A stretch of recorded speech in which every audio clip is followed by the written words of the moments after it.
bem-vindos. Que bom que todos podem nos acompanhar. Estou muito feliz. Temos um dos grandes generais que existem hoje na Terra, o irmão David Hogan. E eu penso que se você abrir o seu coração, Deus vai te tocar como nunca antes, te desafiar, transformar a tua vida através desse vídeo. Então, irmão David, obrigado. Sim? E só para contar um pouquinho sobre como eu me encontrei no ano 98 com o irmão David, que eu fui salvo na idade de 20 anos. E eu fui salvo radicalmente em setembro de 98. E esse senhor aqui, da Louisiana, um senhor me comentou sobre as reuniões do David Hogan que iriam acontecer em novembro. Então, um mês e meio depois que eu fui salvo, eu tinha acabado de ser cheio de Espírito Santo, eu estava aprendendo ainda, e eu fui apresentado à igreja do irmão David. E ele e a sua equipe, não sei se você lembra, seu cabelo estava até os ombros, você tinha enfrentado algumas batalhas, você parecia um Moisés moderno. Né? Ele falava, você comentava sobre tumores do tamanho de bola de futebol caindo e mortos sendo ressuscitados. E eu estava impressionado, né? Como que o Deus funcionava na época como na Bíblia. E, né, e de repente todo mundo, o irmão David orando, todo mundo caindo. E um pouco depois eu fui enviado a uma escola bíblica onde o irmão tinha tido a influência do irmão David. E eu acho que vocês vão gostar muito. Para começar, se você quiser contar um pouco sobre como tudo isso começou, eu sei que Deus falou com você num avião. Sim, eu sou um pastor de oitava geração. Meus pais amavam Deus, me ensinaram sobre a Bíblia. Mas eu pessoalmente fiquei desapontado com a hipocrisia da igreja. Quando eu cheguei a certo ponto eu fiquei desapontado. Não foi culpa dos meus pais, mas eu levei ao lado pessoal. Como se alguém tivesse mentido para mim, como se alguém tivesse montado uma armadilha para mim. Eu sei que não foram meus pais, mas a igreja absolutamente compromete e deixa que o espírito de religiosidade tome conta. Então eu saí, me juntei a uma gangue, minha vida virou bem dura, fiquei no mundo durante um tempo. Consegui um trabalho muito bom no Golfo do México com petróleo. E depois eu consegui um trabalho na Alasca. E no caminho para lá o Espírito Santo falou para mim numa voz audível. Deus falou que ele queria que eu fosse salvo. É uma história um pouco mais comprida, mas eu fui salvo de novo no avião. Eu voltei na hora à minha cidade natal e eu me liguei ao Evangelho. A gente estava ganhando, sei lá, 50, 70 almas por semana para o Senhor nos Estados Unidos. Por isso eu não entendo muito por que você só precisa se focar nas almas. Foque na misericórdia de Deus. Foque no poder do Evangelho. E saia. Não para alguém, mas para o reino de Deus. E Deus te dará essas almas e discípulos e pessoas. A gente estava enchendo todas as igrejas possíveis. A gente ia nas prisões, nos hospitais. Né? Existem coisas que tem para ser feitas aqui nos Estados Unidos. Você não precisa ir para um país longe. Você pode se organizar para cuidar da sua família, sua mulher, seus filhos. Depois você sair para os hospitais, né? Eu andava pelos corredores dos hospitais e eu olhava os nomes nas placas e eu falava com eles como se eu conhecesse eles. E eu falava sobre Jesus. E, nossa, milagres aconteciam. Pessoas vinham até mim. Durante anos, Deus nos usou para tocar pessoas e curar os pais, mães, esposos. Eu entrava nas prisões, policias do condado, do estado, da cidade, estatais, federais, todos esses tipos de lugares cheios de drogados e pessoas buscando verdade. E isso foi antes de eu começar a ser missionário. E a gente já via milagres. O primeiro milagre que eu vi foi numa igreja batista no norte de Louisiana. Né? Uma pessoa tinha se machucado com uma espinha no jardim e eles trouxeram essa pessoa para a igreja. E éramos só poucas pessoas e a gente estava com fome. Não tínhamos um interesse por trás. Não tinha oferenda. Não, a gente estava realmente adorando Jesus. Né, com fogo de Deus. E essa pessoa estava nervosa. Minha mulher trouxe água quente, colocou sal. Minha mulher é assim. Ela é uma mãe incrível, ela conserta todo mundo. A gente colocou o pé da mulher lá e a gente começou a curar e a orar por ela. E é o primeiro milagre que eu vi.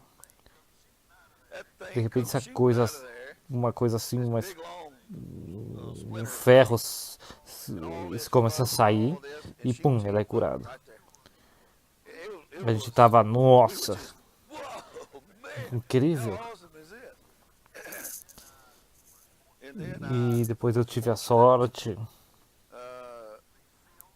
de ser cheio do Espírito Santo e o fogo de Deus veio até mim.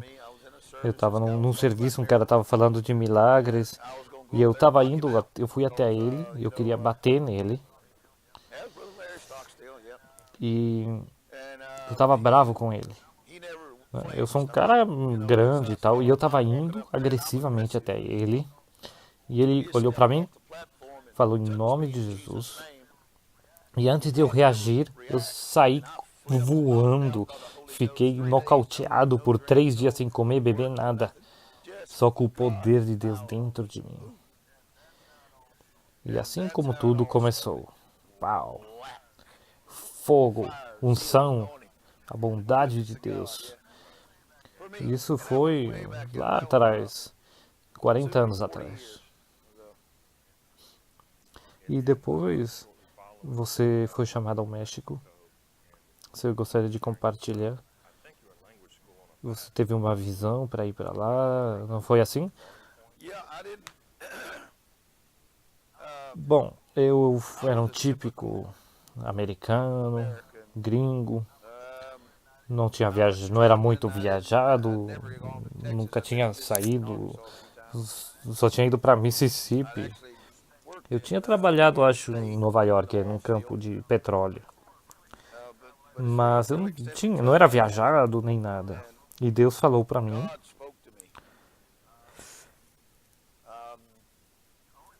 O único que eu recebi foi uma palavra: México. E me desculpa, mas eu, eu não sabia nada sobre México. Nada. Então eu ainda tenho o calendário onde eu escrevi, lá no 1975. Sim, o dia que ele me falou México, eu escrevi nesse calendário México. E 10 dias depois aconteceu de novo, eu estava trabalhando. Eu tinha que trabalhar na época para viver. Você pode falar, sim, Deus, vai lá e falar em línguas, mas você tem que trabalhar. Então, Era a segunda vez que tinha, 2 semanas depois, acho que a palavra veio de novo para mim, México. E eu escrevi de novo. Depois eu comecei a buscar o que era. Não sabia para quem perguntar ou como, como agir. Eu, eu era um trabalhador na área de petróleo e eu gostava, né? Ganhava muito dinheiro. E depois fui chamado por um pastor e ele falou: Olha, tem um missionário vindo do México. E eu falei: Sério? Ele falou: Sim. E eu falei: Ele pode vir para minha igreja? Porque naquela época a nossa igreja já estava crescendo, né? Enchíamos o lugar, o fogo de Deus caindo, e a gente estava buscando Deus, e abençoados, e amando Jesus, pessoas sendo salvas. Hoje é o que você chama de avivamento, né? Ou a presença, a glória. Para nós era só sim, Jesus, amém, e obrigado por nos amar. Não tínhamos essas palavras tão chiques, né? Deus estava com a gente e era incrível. Não tenho nada contra essas palavras, eu uso também. Eu amo a glória, a presença, o fogo de Deus. Então, o Espírito Santo estava tocando nosso ministério e esse cara chega do México e ele começa a falar sobre. Ele estava falando sobre a típica mensagem missionária, né? A seara é grande, os obreiros são poucos e tudo aquilo. Mas ele falou uma coisa que mudou o meu mundo. Tudo mudou para mim. Ele falou, eu acho que ele usou a palavra 12 mil vilas que nunca tinham ouvido o nome de Jesus. E eu levantei no meio da reunião, era a minha igreja, e eu estava olhando para ele. O que você falou? Eu tinha a Bíblia na minha mão e eu estava vendo assim que não tem trabalhadores, obreiros, que a seara é grande, está pronto. E onde eu morava, eu não sei, eu acho que estava a 1 quilômetro, num diâmetro de 2 quilômetros, tinha 30 igrejas. E ele estava falando que num raio de 25 quilômetros não tem nenhuma igreja. Então eu perguntei para ele, isso não pode ser verdade. Porque literalmente, nos 70, a gente achava que era moderno, como você acha agora. Mas daqui a 30, 40 anos, eles vão achar que você é antiquado e que eles são modernos. Então, ele olhou para mim, era um cara bem tranquilo, de idade, e ele falou, venha ver por você mesmo. Eu falei, tá bom. Então é assim que eu fui para o México. Então eu fui numa viagem que vocês chamam missão de curto prazo, de 2 semanas, né? E agora são quase 40 anos e eu nunca voltei. Eu sim, voltei, peguei minha família e fiz toda a questão financeira, vendi minha casa e fui aprender espanhol numa escola de idiomas. E depois eu estava nessa escola de idiomas e eu era o que a igreja chama um cristão radical, o que Deus chama um filho.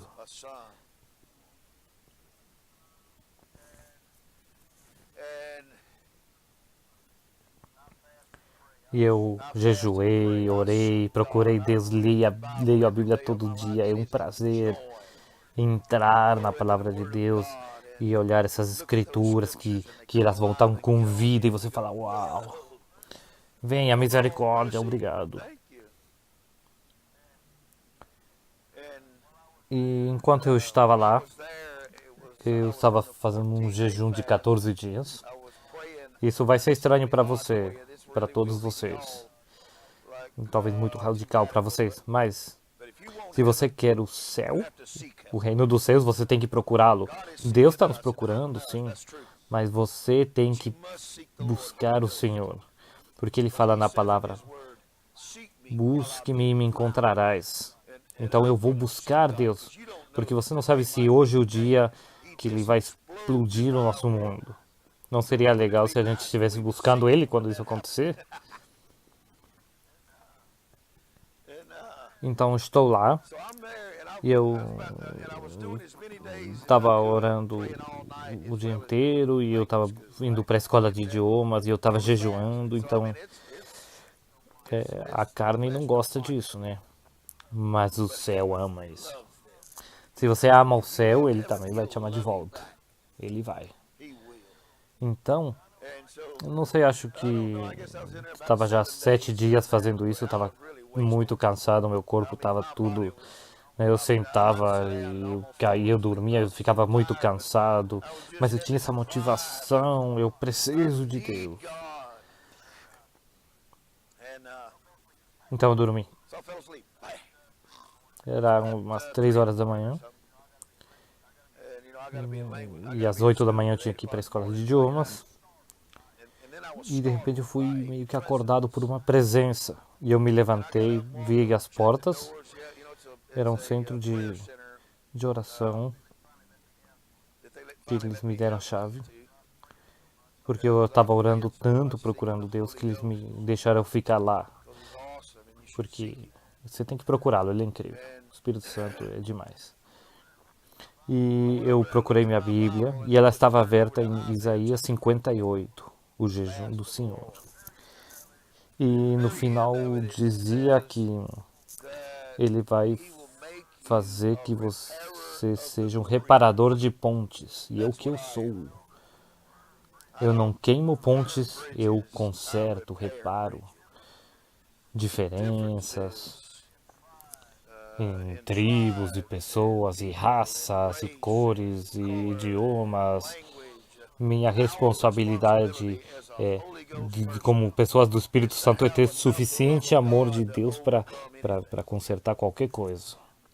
E a gente consegue, em nome de Jesus.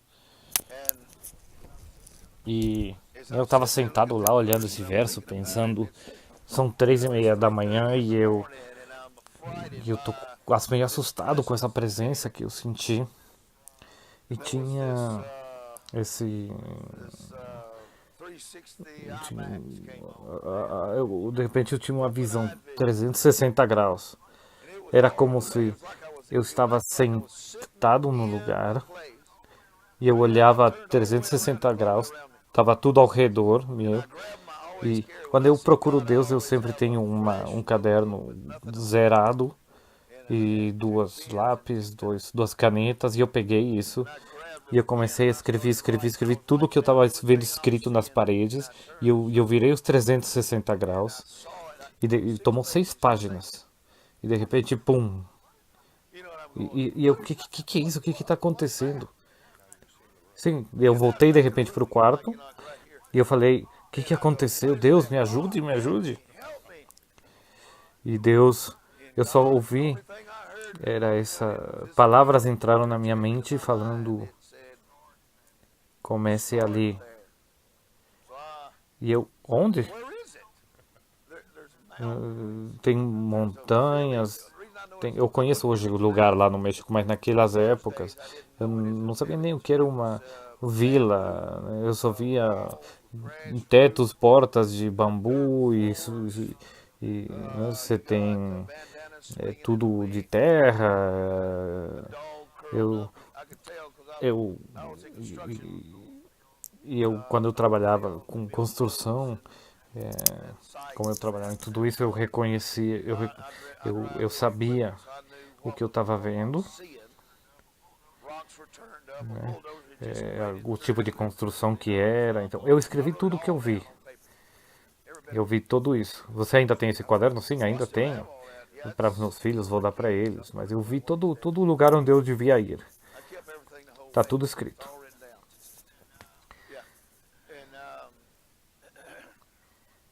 Então começou lá, sim. Onde é esse lugar? Eu falei. O que eu descobri sobre o céu o céu é incrível. Deus é incrível. Mas você não recebe muitos detalhes às vezes. Você não entende os disparos ou as coisas complicadas que vão te acontecer até chegar ao resultado que Deus quer. Eu não sou inocente, não vou falar isso, eu sou humano, não sou inocente, mas eu, eu pensei que eu ia eu ia encontrar esse lugar e a gente ia ter um êxodo, a segunda vinda de Cristo e aí ia acontecer lá. É, que ia acontecer um Pentecostes de novo. Eu pensava que aconteceria um evento tão grande. E eu terminei a escola de idiomas. Perguntei para todo mundo, missionários que conhecia, onde é esse lugar, onde é esse lugar. Eu não sou um artista, desculpa, mas eu tinha desenhado o que eu tinha visto, essas montanhas e as construções. E acho que 8 meses depois, acho, conheci um missionário. E eu ainda estou orando e jejuando, né? Deus, Deus, Deus, Deus me ajuda, me mostre onde você está, onde é o caminho correto. Queremos andar, a gente vai andar nesse caminho, mas precisamos ajuda, Espírito Santo, em nome de Jesus. E o missionário fala para mim, falou, David, esse desenho, essas montanhas, acho que eu sei onde é, mas você não pode ir lá, você vai morrer. É perigoso. E ele falou, eu falei, não é tua responsabilidade. Não é quem você é, não é quem eu sou, é quem é Jesus. Ele falou, eu vou te levar, mas você tem que me prometer que você não vai lá entrar feito um louco lá. E eu não sou muito cauteloso, né? Eu não sou. Se Deus falou para eu ir, eu vou. A fé e a coragem mataram gigantes.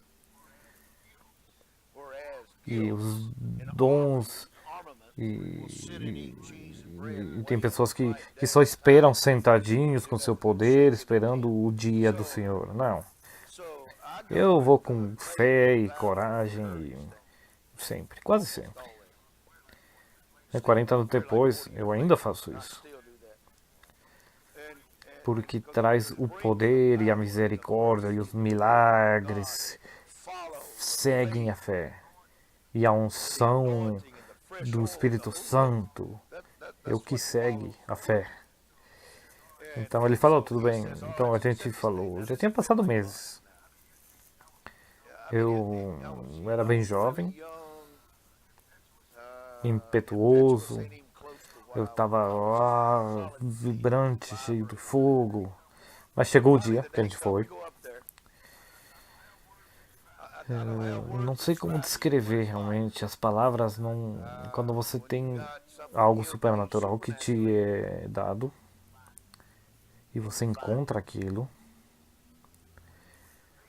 quando a coisa que você viu era tua realidade futura, entendeu? Mas é a verdade. O que eu vi 8, 9 meses antes era o meu futuro. Então, o cara me levou a um lugar super perigoso, ainda é perigoso, ele me levou. Ele falou, olha David, olha lá. E eu vi lá. A montanha que eu tinha desenhado eu conseguia ver. E eu falei, é aquela. Como eu chego lá? Vai embora. Como que eu chego lá? Eu vou. David, você não está preparado. Você não tem os equipamentos. Teu idioma não é bom ainda. Você não tem nem dinheiro. Eu só olhei para ele. Jesus falou para ir. Não falou se prepare, ele falou vai.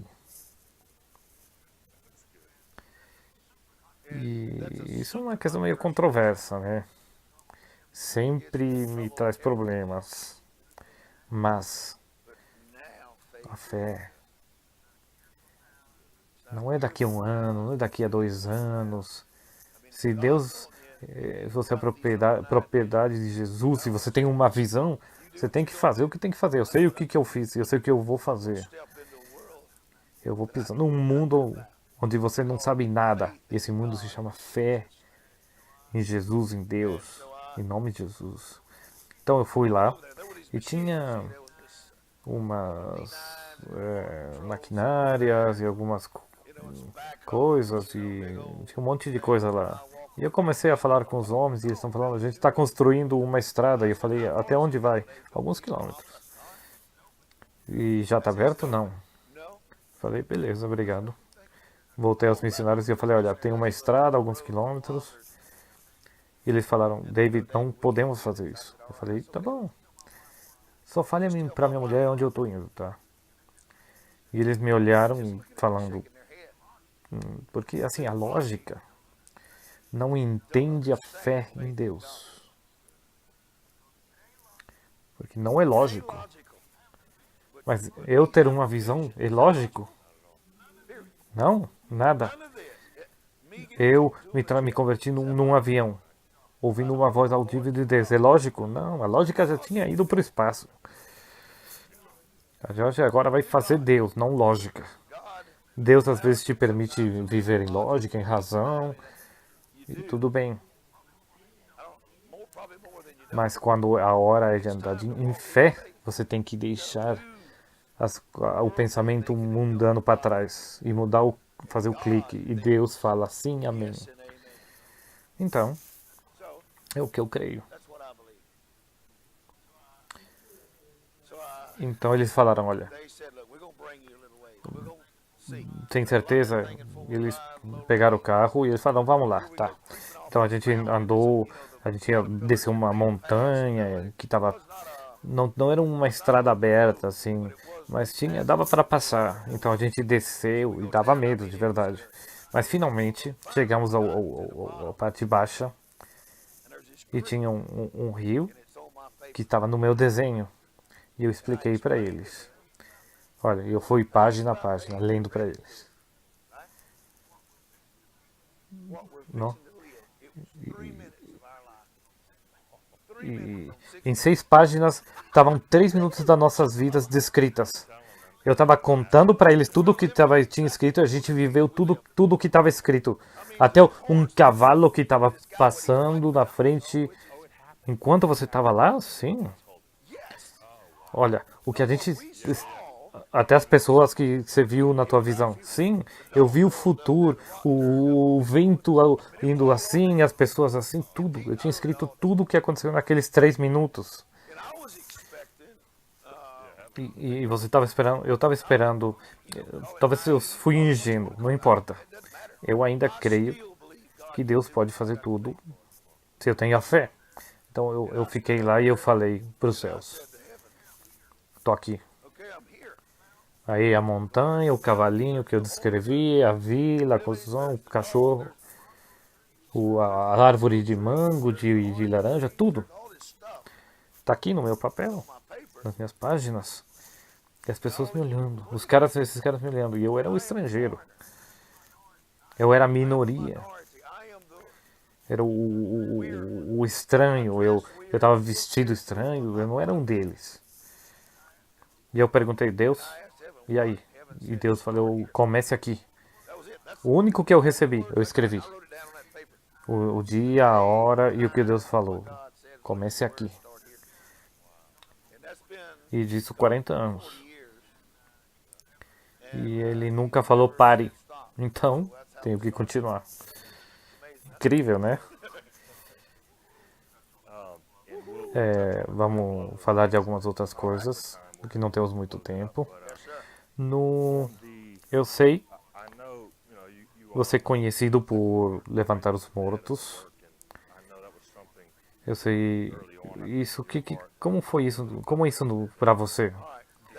Bom, tudo que a gente falar hoje é controversial na igreja. Mas não tenho vergonha nem nada. Eu vou falar, não é minha culpa. Deus ama esse pessoal, esse planeta, e se você habitar na presença dele, na palavra dele, se você se submeter a ele, ele vai te tocar. Qualquer pessoa, em nome de Jesus.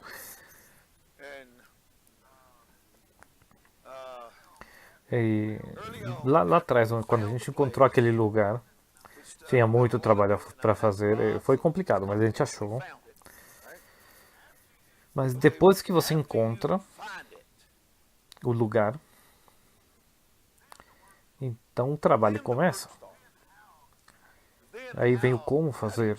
O que você faz? Qual é o cronograma? Como você entra nessas vilas? Eu não tinha essa informação. Como você, que você precisa? Como você faz que explica para alguém que você escuta Deus? O que você faz? Então minha resposta foi a gente todas as manhãs. Isso veio desde meus pais. Todo dia a gente levantava uma hora antes de ir para a escola, sentávamos na sala e líamos a Bíblia. Toda a família. E eu comecei a fazer com a minha família, todos os dias. Então, os últimos 40 anos, minha família pode te falar, minha mulher, meus filhos, meus netos, todos os dias que a gente está junto. Hoje de manhã, uma hora antes de sair, a gente sentou, colocamos áudio Bíblia, 3 horas e meia, orando em línguas, chamando o Senhor, pensando, buscando os planos do Senhor, tentando não perder nada para que o Evangelho flua livremente, mas não para cometer erros, para ter que depois arrumar, consertar esses erros, não. Então, é melhor sentar na presença de Deus, deixar Ele falar a direção que a gente tem que ir e não cometer erros. É o que a gente faz. Então comecei a fazer isso, começamos a jejuar juntos, como família, a orar juntos, e Deus começou a formar um plano. E eu li muito a Bíblia, né? Então leva muito tempo, mas lá atrás não tinha tantas igrejas. Então tinha tempo. A gente não tinha TV, distrações, nem nada do que tem hoje em dia. A gente estava dentro lá na selva, então meu, meu entretenimento era para buscar Deus. E o que Deus queria que eu fizesse. Então, o que eu fiz, não sei se foi certo ou errado, mas afinal descobri que foi certo. Eu peguei e desmenuzei a Bíblia. Eu tirei as pessoas, as personagens da Bíblia. Abraão. E eu coloquei ele num caderno. E eu escrevi a vida dele inteira. Como ele orava, como ele jejuava, como era a vida familiar dele, como eram os filhos, os resultados, o que Deus fez para ele, porque ele buscou o Senhor. O que aconteceu com ele? Tudo. E eu estudei cada desses patriarcas da Bíblia, todos eles, os bons, os ruins, os feios, os que fizeram. Eu estudei os caras ruins também. O que causou com que eles falhassem? Qual foi a arrogância, o orgulho que entrou na vida deles e fez com que, mesmo Deus tendo dando reinos e riquezas e poder, e eles erraram e jogaram tudo no lixo, o que faz com que um homem faça isso? Então eu descobri algumas dessas coisas e a gente vai poder não fazer isso e corrigir esses problemas. Então eu fiz essas listas. Eu queria saber de Gênesis a Apocalipse o que Deus fez, né? Todos podem brigar, as igrejas, e sobre quando começou cada. Enfim, eu independentemente da cronologia, o que eu queria saber era o que Deus fez, eventos supernaturais através de homens nas suas gerações, como eles conseguiram que Deus obrasse através deles, o que fez com que ele permitisse que eles usassem o poder de Deus. Qual era o processo para passar de ser como Davi, um cara tocando a harpa, cuidando das ovelhinhas, como ele foi disso a segurar a cabeça do gigante na mão, com a espada e falando, yeah, Jesus, yeah. Como ele conseguiu passar lá do campo de ser um pastorzinho? Isso me interessa, é o que eu busco saber. Como posso ter sucesso no mundo que não tem sucesso, que acredita que o sucesso é ter dinheiro, ou coisas, ou veículos, casas? Todo mundo pode fazer isso, conseguir isso, mas quem consegue levantar os mortos? Tem alguns lá na Bíblia, então, para mim, foi assim. Eu busquei o Senhor e eu peguei a Bíblia, desmenuzei ela, porque eu queria conhecê-lo. Porque é um Deus incrível, e Ele nos ama. Mas como você faz com que Ele te deixe experimentar o poder dele? Como você faz com que todo mundo acredita que existe um Deus, certo? Mas não se trata disso. É legal? Beleza. Mas como passa disso, de crer que tem um Deus, a estar em frente ao teu inimigo, destruindo ele, sem apertar o nome do teu inimigo, enfermidade, morte, doença, erros, o que for o demônio que você está enfrentando.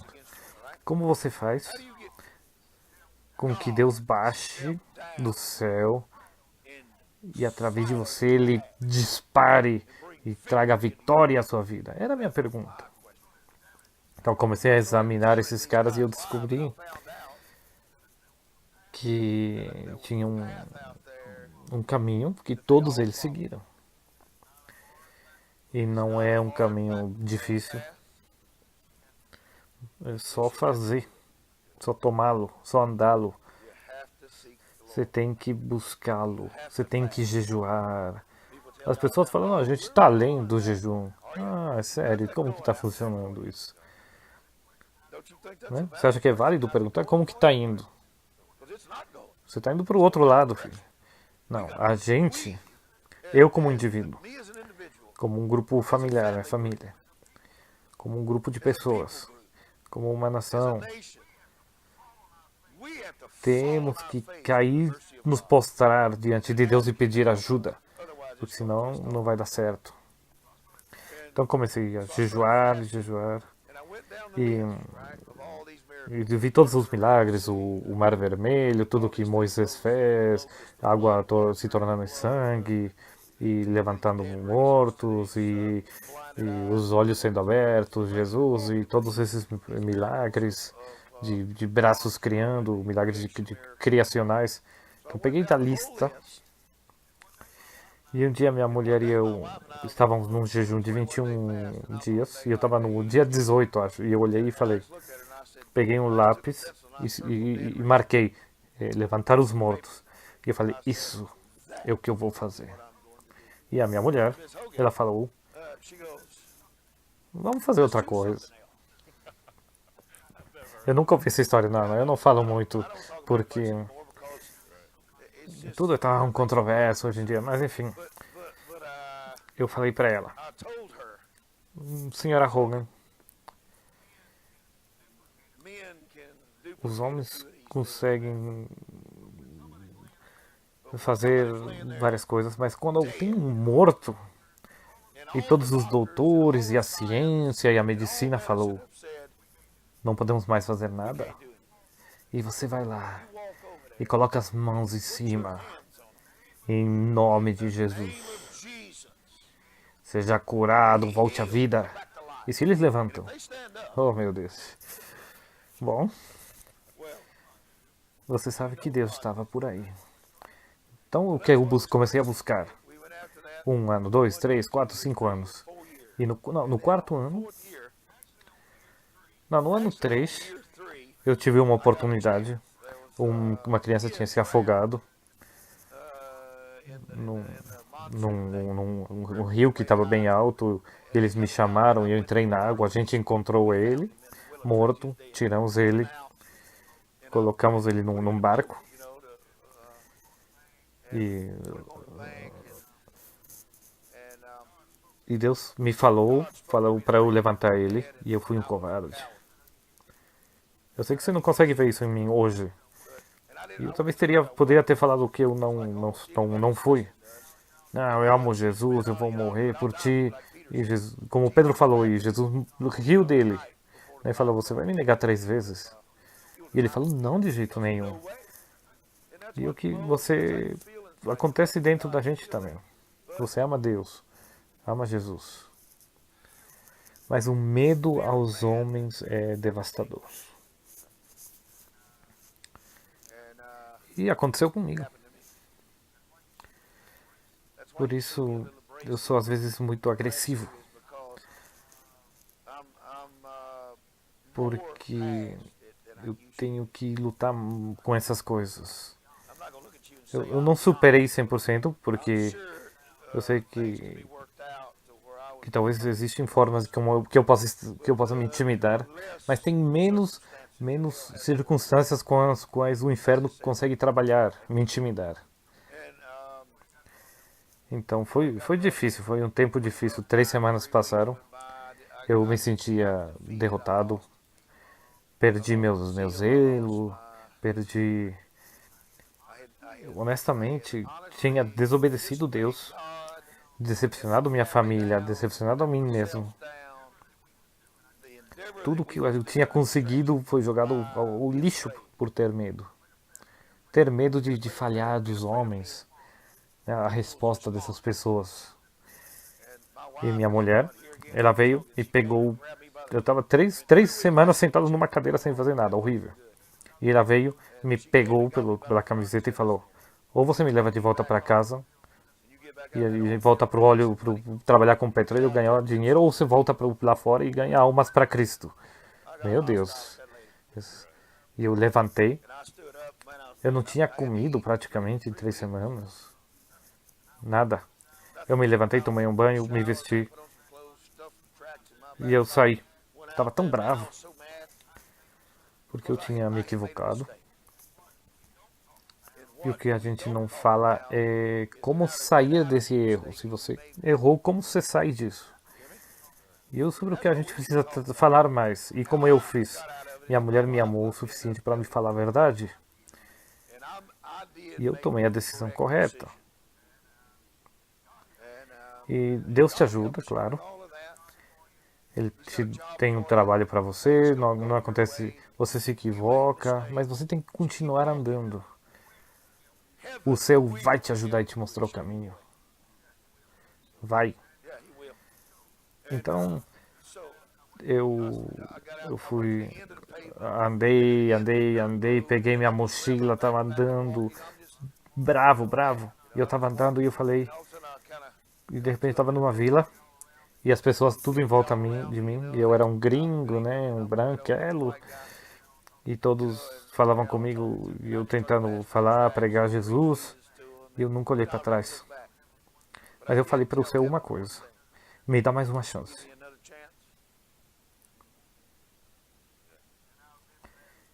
E isso já há muito tempo, mas até agora eu tenho lutado e o céu do meu lado.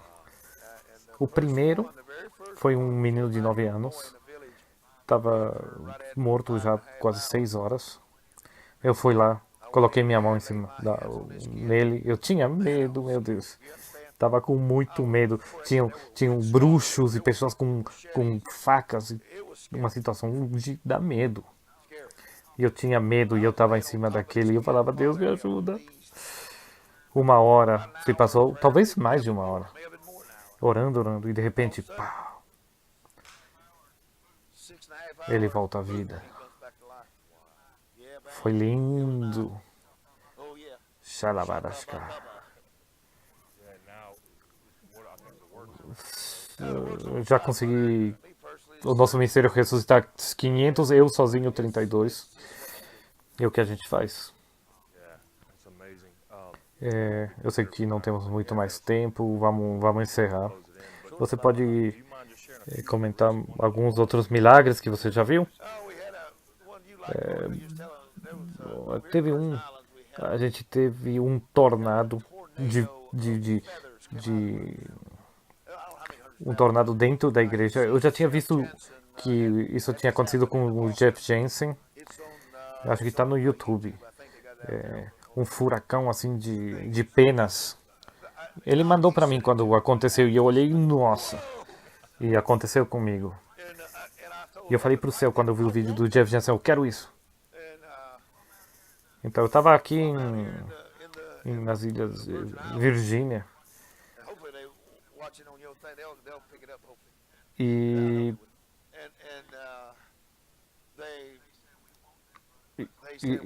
eu contei pra eles. E eles falaram, a gente quer isso. E eu falei, olha, eu não sou o cara que tem o interruptor. Eu não consigo decidir. É o Jeová Rafa, Jeová Jirá, Jesus Cristo, Jesus o Cristo. Ele que tem a chave. E eles falaram, bom, você conhece ele, então pede pra ele. E eu falei, ai meu Deus, Deus me ajude. Então a gente estava na igreja. E quando esse negócio vem, não tem dúvida. Eu gostaria que viesse aqui.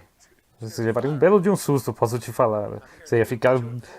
Você teria medo, porque vem e fica e vai embora. E eu não sei o que é, mas tem poder. E todo mundo tem medo e é misericórdia. E quando vem as curas e ouro. Todas as cadeiras eu lembro. Não sei, tinha vários lugares, acho que 1000. Quando a gente viu, estavam cobertas com pó de ouro. Diamantes caindo, esmeraldas, rubis, safiros. Nossa, é tão incrível.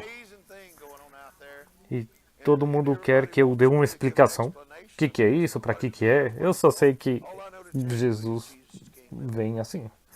Ele pode fazer o que ele quiser. Ele pode aparecer, enviar anjos, pode enviar ouro, penas, o que ele quiser. E eu tô dentro. Eu gosto de tudo. Em nome de Jesus. Talvez você poderia orar pelos... Por que vamos orar? Talvez para receber o poder desses milagres, pessoas com fome. Sim, Senhor, eu falo as palavras, a paz de Deus. Eu falo misericórdia, cura na sua casa, na sua vida pessoal, na sua família, nos seus filhos.